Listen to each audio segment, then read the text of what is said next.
afternoon. My name is Kwaku Darfour. I'm a personal injury lawyer here in Florida at the Darfour Law Firm. Our main office is located in Fort Lauderdale with our satellite office in Boynton Beach, but we practice statewide. Thank you for joining us. Today, I would like to discuss some potential claims that could come about from fireworks display to a homeowner. And these claims or these scenarios can come about if the homeowner does not make sure that they are safe and they absolve themselves or protect themselves from being held liable, right? So the first instance, as we know, 4th of July is coming, and a lot of folks are going to be having fireworks displays at their house or in their neighborhood, and of course there's going to be a lot of people around, most likely, to observe these fireworks. So it's important that you keep the fireworks display safe, it's controlled, you don't have little children operating them, and everybody enjoys themselves, right? You don't want to be in a position where you do a fireworks display, you think that you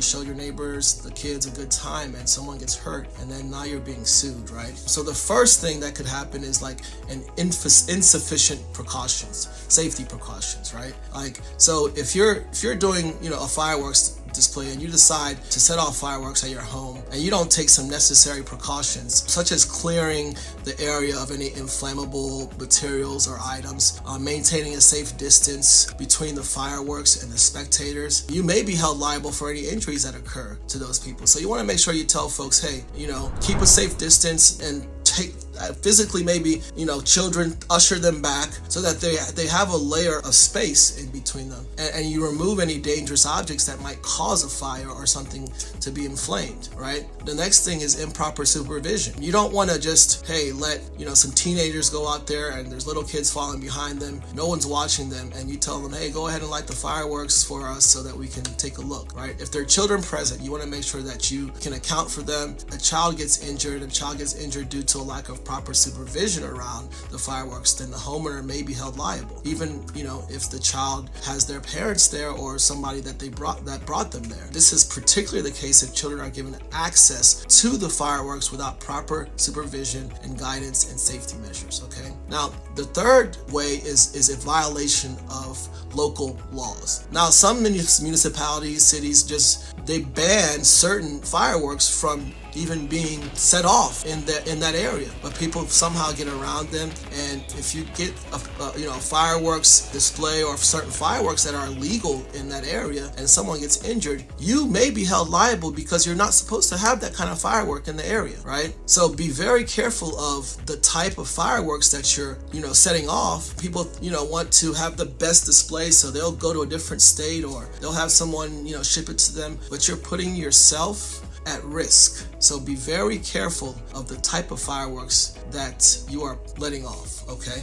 And then another condition is a failure to warn, right? If you have very, loud booming fireworks, or you have some fireworks that they spray sparks and so forth, and you don't warn the people there of that, and someone gets, let's say their eardrums blow or they catch on fire, and you didn't warn them, you could be held liable, okay?